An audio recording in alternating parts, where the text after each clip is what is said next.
El cuarto ponente del día es Luis Fernando Fernández Guisasola y nos va a hablar de redes familiares y carrera política de doña María de Ulloa. El ponente es investigador predoctoral de la Facultad de Ciencias de la Documentación en la Universidad Complutense de Madrid.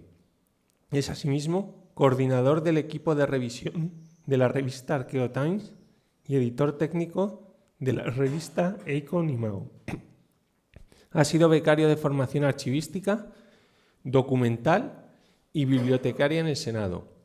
Actualmente está realizando su tesis doctoral sobre la documentación de Juana I de Castilla bajo la dirección del profesor José María de Francisco Olmos. Pues sin más, tiene la palabra el conferenciante.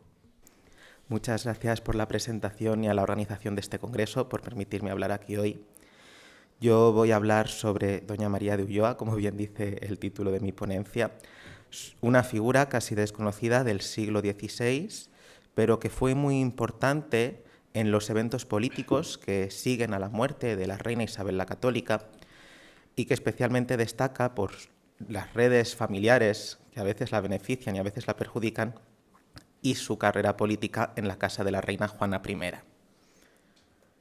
Lo primero que hay que destacar de doña María de Ulloa es su ascendencia. No puedo detenerme lo que quisiera hablar de todos sus ancestros, pero sí puedo decir que los Ulloa provienen de Galicia, consiguieron medrar en el servicio a la corona, especialmente a través de la reina Beatriz de Portugal, la esposa de Juan I de Castilla, motivo por el cual la familia estaba en Toro en la época de María de Ulloa. Su padre, Rodrigo de Ulloa, fue contador mayor de Enrique IV y de los Reyes Católicos y alcaide de la fortaleza de Toro tras la Guerra de Sucesión Castellana. Juan II de Castilla proveyó el matrimonio de Rodrigo de Ulloa con Aldonza de Castilla. Como indica su apellido, descendía de la familia real castellana, en concreto del rey Pedro el Cruel, y su familia fue beneficiada por la reina Catalina de Lancaster, que era también nieta de este monarca. La primera información que tenemos de doña María de Ulloa es en 1485, cuando sus padres pactaron el matrimonio de su hija María con Diego Gómez de Sarmiento, heredero del conde de Salinas. Gracias a este documento sabemos que para esta fecha doña María tenía menos de 12 años y también que era la mayor de las hijas de sus padres. Más adelante, cuando mueren los padres y se realiza un pleito por la sucesión, conocemos que doña María no tenía derechos a la herencia de sus padres, ya que se consideraba que había recibido su herencia en vida, algo que no ocurría con el resto de sus hermanas. Esto se debe a la importancia que tenía este enlace, ya que fue la única de su familia que estaba destinada a casarse con un noble que iba a estar titulado, aunque finalmente no fue así, porque falleció antes que su padre, y por tanto debió recibir una herencia mayor que explicase que ella estuviera fuera de la herencia, pero sus hermanas menores no. La familia con la que emparentó doña María, los Gómez de Sarmiento, habían estado al servicio de la corona desde el siglo XII.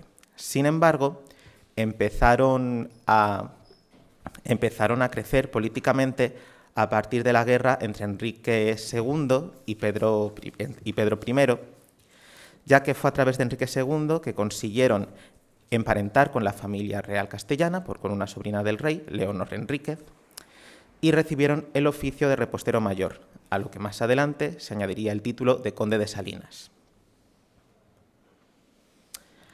En documentación de época, doña María es referida como condesa de Salinas, sin embargo, ella nunca tuvo este título, ya que su marido falleció en 1504, un año antes de la muerte de su suegro en 1505. En cuanto falleció su marido, el suegro inmediatamente, seguramente ya viendo que le quedaba poco tiempo de vida, empezó a preparar la sucesión a favor del hijo de doña María, que también se llamaba Diego, siguiendo la costumbre familiar. La reina Isabel facilitó esta sucesión al confirmar que a la muerte del conde de Salinas, el oficio de repostero mayor pasaría al hijo de doña María. También hizo el conde de Salinas un testamento declarando a su nieto heredero universal pocos días antes de fallecer. Sin embargo, yo creo que lo más importante es pensar si doña María nunca fue condesa de Salinas, ¿por qué aparece así en la documentación? Ella no lo utiliza, ella siempre se hace llamar Doña María de Ulloa, pero sí es verdad que en todas las ejecutorias en las que aparece y en algunos documentos emitidos por Carlos V o por el Consejo de Castilla, sí que la llamarán como condesa. Una opción es que recibiera un permiso especial, algo que volvería a ocurrir con la madre del cuarto conde de Salinas, y la otra opción es que simplemente fuera un tratamiento de respeto y que no hubiera ningún documento oficial que le permitiera utilizarlo, lo cual yo creo más probable porque, como digo, ella no utiliza, es algo que utilizan otras instituciones para referirse a ella. Volviendo a la muerte del segundo conde de Salinas, se podría decir que la herencia estaba envenenada en cierta manera. Es verdad que nombraba a su nieto heredero universal, pero le hacía responsable de una serie de cargas económicas a favor de los otros miembros de la familia, en especial de sus otros hijos y de su viuda, que fueron inasumibles y que tuvieron que ser resueltas en un pleito realmente sin terminar de agradar a ninguna de las partes, porque es cierto que consiguieron un monto económico, pero mucho menor de todo lo que el conde quería que pagase su nieto y que en el propio testamento reconocía que era imposible que lo pudiera pagar. A esta situación se tiene que sumar que en el testamento se reconocía a María de Ulloa como gobernadora, solo para decir en la cláusula siguiente que tenía que compartir la gobernación de su hijo con su suegra y con su cuñado, algo que finalmente nunca ocurrió. Ella se hizo gobernadora en solitario y lo que hacía era responder de todas sus acciones frente a la administración del condado de Salinas ante 3 sirvientes de la familia: Beltrán de Mariana, Francisco de Cortés y Juan Sánchez Martínez. En el pleito podemos ver que en el pleito con su familia podemos ver que la situación económica de doña María era terrible en esta época. Y de hecho, lo que ella hace durante este proceso no es decir que no asuma su hijo las cargas fiscales, sino que no se vaya contra el patrimonio que tiene ella por su cuenta, ya que es el único sustento que tiene para sostener su casa y a sus hijos. Por si no fuera suficiente, la casa de Salinas estaba inmersa en muchísimos más pleitos con familiares y súbditos del difunto conde. Bueno, es importante hablar de lo que ocurre en Castilla porque mientras la casa de Salinas está en su propia crisis familiar, ocurre lo mismo en la familia real castellana. El 26 de noviembre de 1504 fallece Isabel I de Castilla, nombrando heredera a su hija, la reina Juana I, que se encuentra ausente, que seguramente no pudiera gobernar y que además siempre demostró que no quería gobernar.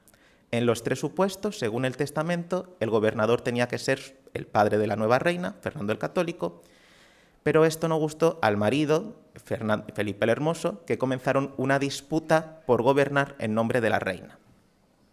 Llegaron a un primer acuerdo en la Concordia de Salamanca de 1505, pero rápidamente continuaron sus disputas y cuando ya estaban don Felipe y doña Juana en Castilla, se dio lugar a la Concordia de Villafáfila, por la que Fernando el Católico abandonaba Castilla a cambio de mantener sus rentas económicas. El gobierno de don Felipe fue muy breve, ya que falleció repentinamente en septiembre de 1506, y sin el rey consorte ni el padre de la reina, sumió aquello que yo llamo la anarquía castellana. La reina se mantuvo en su deseo de no querer gobernar, se aisló de todas las personas que intentaron gobernar por ella, y comenzó un periodo en el que no había una persona clara que asumiera la autoridad. La reina, de hecho, llegó a salir de la ciudad de Burgos, donde se encontraba, y se hospedaba en pequeños municipios donde no podía acceder la corte por su pequeño tamaño. Solo podían acercarse a la reina el arzobispo Cisneros, que estaba haciendo una especie de consejo de regencia que nunca llegó a ser oficial, con los distintos bandos nobiliarios, 4 miembros del Consejo Real que habían sido consejeros de confianza de la reina Isabel y 3 damas de compañía, la marquesa de Denia, la duquesa de Frías y doña María de Ulloa, que se convertirá a partir de este momento en la mujer de confianza de Juana I. Tal es así que cuando la reina se encuentra en Torquemada, ya que la corte no puede hospedarse allí por su reducido tamaño, ni siquiera hay una partera, y es la condesa, la que llaman condesa de Salinas, que nunca lo fue, la que tiene que asistir el parto de la infanta Catalina, algo que ella utilizaría más adelante cuando quisiera algún privilegio de la corona. Durante este periodo de la anarquía fue muy importante, y así lo reconoce el secretario Conchillos, cómo María de Ulloa se asegura que ninguna persona que no quiera que regrese Fernando el Católico, sino que prefiera que gobiernen los nobles o que gobierne el emperador Maximiliano, se puedan acercar a la reina. Cuando la anarquía termina, porque Fernando el Católico regresa, se reúne con su hija y todo apunta a que ella misma es la que le permite que retome su gobernación, se acuerda de compensar a doña María de Ulloa. Su situación económica cambia rápidamente. Lo primero que se le concede es el hábito de la Orden de Santiago. Se le dan a ella 200.000 maravedíes, que ingresan en sitios de la Orden a nombre de ella, para su uso personal, más otros 100.000 que se ingresan a la mesa maestral por haberle concedido el hábito. Además, un año después, en 1508, se la nombra camarera mayor de la reina Juana, que recibe una renta anual de 40.000 maravedíes. Y, aunque ya no son para ella, si son para familiares cercanos, consigue también en 1508 el priorazgo de Aracena para su hermano Alonso y para su hijo menor, Alonso de Sarmiento, una renta de 600 maravedíes dependientes también de la Iglesia, concedidos por Roma. En 1509, la reina Juana es confinada en Tordesillas por el resto de su vida. Que la reina esté confinada no significa que doña María no tenga libertad de movimiento. Con esta nueva posición y esta nueva situación económica es cuando comienza su política familiar, es cuando comienza a buscar unos matrimonios para sus hijos, ¿no?, que le permitan engrandecer su linaje. Para esto tiene que salir y entrar de Tordesillas, algo que sabemos que a la reina Juana no le gustaba, y hay una carta del cerero mayor, Luis Ferrer, en el que cuenta cómo doña Juana se pasó una tarde y una noche hasta las altas horas de la madrugada diciendo todo tipo de barbaridades sobre doña María porque se enfadó en una de estas salidas. Doña María, que debió haber terminado durante este periodo en Tordesillas la tutela sobre su hijo, continuó ejerciendo la gobernación sobre el conde de Salinas por deseo de este mismo, y es en 1514 principalmente cuando pacta los matrimonios para sus descendientes. A su hija Mariana le intentó casar con Antonio de Padilla, que era el adelantado mayor de Castilla. Sin embargo, este matrimonio fue anulado porque la Iglesia no concedió la dispensa papal y Fernando el Católico se negó a que se pudiera proseguir adelante sin beneplácito de Roma, lo que llevó a doña María a un pleito más en los tribunales porque Antonio de Padilla se negó a devolver la dote. A su hija Ana la consiguió casar con Juan de Aragón, conde de Ribagorza y sobrino de Fernando el Católico, y a su hijo, al conde de Salinas, lo consiguió casar con Brianda de la Cerda. Aunque es de la Cerda, la verdadera importancia está en su linaje materno, era sobrina del duque del Infantado. De hecho, Fernando el Católico también intentó anular este enlace, con la diferencia de que los Mendoza presionaron al monarca y no tuvo más remedio que permitir el enlace. Bueno, la situación de doña María cambió drásticamente en 1516. Fallece Fernando el Católico y se produce un golpe por parte del príncipe heredero Carlos, que residía en Flandes como duque de Borgoña, y que se autoproclama rey junto con su madre. Hasta que el nuevo monarca autoproclamado llegue a Castilla, queda como regente el cardenal Cisneros, según lo dispuesto por Fernando el Católico.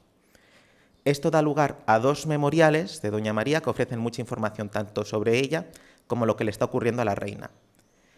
El primero sobre ella, porque lo que hace Cisneros cuando fallece Fernando es cancelar muchas de las rentas que él concedía, incluidas las de doña María.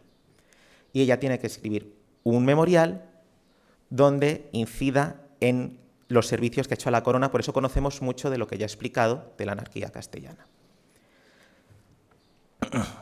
Bueno, Cisneros no está muy dispuesto a que doña María recupere las rentas por muchos servicios que haya hecho a la corona, pero Carlos V manda una orden en 1517 ordenando que en efecto se le dé casi todo, porque hay 20.000 maravedíes que no le devuelve, casi todo lo que se le prometió.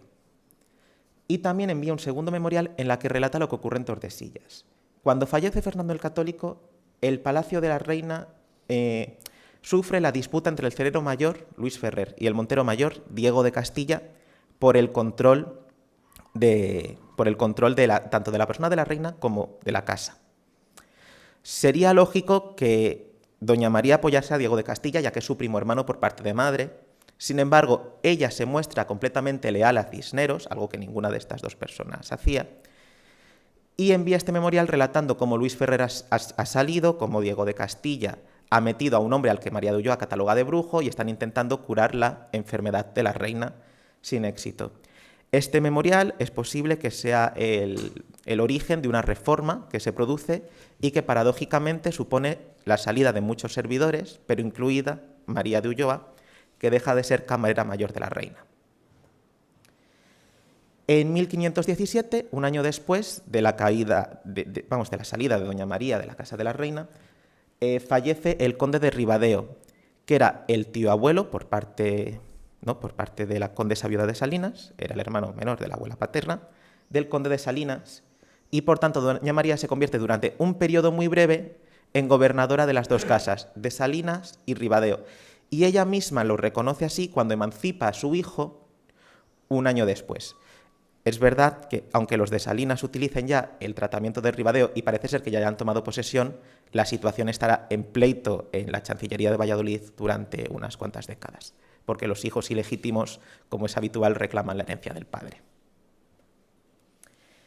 No se sabe en qué momento, pero doña María de Ulloa decidió retirarse aquí en Madrid al monasterio de Santo Domingo el Real, muy vinculado a su linaje materno, ya que es donde se encuentra la capilla real en la que están enterrados Pedro I de Castilla y sus descendientes, cuyos sepulcros a día de hoy están en el Museo Arqueológico Nacional, lo que indica una reivindicación en sus últimos años de su linaje materno. No se conocen muchas acciones posteriormente. Es verdad que en 1521, justo en la época de las comunidades, doña María tiene que escribir e incluso enviar un visitador al gobernador Adriano d'Utrecht, futuro papa Adriano VI, porque el Concejo de Madrid, que es donde estaba recibiendo la mayoría de las rentas que le había concedido Fernando el Católico y, recordemos, había confirmado Carlos V, y el Concejo se había negado a seguir pagando, por lo que fue necesario que doña María enviara una visitación y que luego el Consejo Real mandara una orden al Concejo de Madrid, que se encuentra en el archivo de la villa, ordenando que se restituyesen los pagos a doña María. También en este año ocurrió la muerte del hermano de doña María, para el que había conseguido el priorazgo de Aracena, y tanto ella como su hijo, como varios nobles afines, como el almirante de Castilla y el duque de Frías, pidieron que el priorazgo de Aracena fuera para el segundo hijo de doña María, Alonso Sarmiento, diciendo que era porque Fernando el Católico así se lo había prometido, que se lo había dado al hermano porque el segundo hijo era pequeño. Es verdad que en la documentación que he encontrado, que no es mucha de cuando se concedió el priorazgo, en ningún momento se dice que vaya a pasar de tío a sobrino. Y parece más algo que dice doña María, excusándose en todos sus servicios para asegurar que el cargo pase a su descendencia. Es verdad que años después, en un momento dado, cuando Carlos V se plantea sustituir a la camarera mayor de su esposa, de la emperatriz Isabel, a Guiomar de Melo, se hace una lista de sustitutas y es curioso que en la lista figure también doña María de Ulloa como una posible candidata a recuperar el cargo de camarera mayor, esta vez de la emperatriz y no de la reina Juana, que no tuvo más camareras mayores. Una vez se fue doña María de la casa de la reina, el puesto no era necesario porque la administración la llevaban los gobernadores y por tanto no hubo más camareras mayores. Y finalmente falleció en 1548, pero como no podía ser de otro modo, de una mujer que se había pasado muchísimos años pleiteando en la Chancillería de Valladolid, su muerte fue el inicio de un nuevo pleito, esta vez entre su hijo y el monasterio de Santo Domingo el Real de Madrid, por los bienes inmuebles que tenía dentro del terreno del convento doña María. Y finalmente destacar que en su testamento manda ser enterrada en Santa María de Benevívere, junto a su esposo, un lugar muy vinculado a la familia de su marido, que es verdad que no suele hacer mucha referencia a este linaje, pero que es curioso que al final de su vida, en lugar de enterrarse con su familia regia, ¿no?, elija volver a reclamar este linaje por matrimonio. Y por resumir un poco, ya como conclusiones, en primer lugar destacar que doña María de Ulloa vivió una situación extraordinaria, tanto personal como política. por una serie de muertes desafortunadas se vio en una terrible situación económica a merced de sus familiares políticos, de la que supo salir aprovechando una coyuntura política que estaba viviendo Castilla. Las rentas que recibía y su puesto darían a pensar que doña María de Ulloa fue una de las mujeres más poderosas de la época, pero no es verdad. En primer lugar, porque aunque Fernando el Católico fue agradecido y le concedió unas rentas económicas, luego vemos que fue el primero en atacar sus proyectos matrimoniales porque no iban a favor de la política matrimonial que tenía pensada Fernando el Católico. En segundo lugar, porque su posición en la casa de la reina no era tan fuerte como cabría esperar, porque el cerero mayor, que era el hombre de confianza de Fernando el Católico, y el montero mayor, los ya mencionados Luis Ferrer y Diego de Castilla, usurpaban funciones que dependían de su cargo. Y resulta muy curioso que, pese a ser a Fernando el Católico a quien tan lealmente sirvió, fuera Carlos V, que recibió un servicio mucho menor por parte de doña María, quien reconociera y fuera más favorable a apoyar todas sus peticiones a la corona. Y finalmente, pues lo que he mencionado, la importancia del linaje, como cuando se retira de política decide reclamar este linaje regio y hacer ostentación de él retirándose a Santo Domingo el Real de Madrid, y cómo finalmente, en su fallecimiento, se hace enterrar con los Sarmiento en Santa María de Benevivere. Muchas gracias.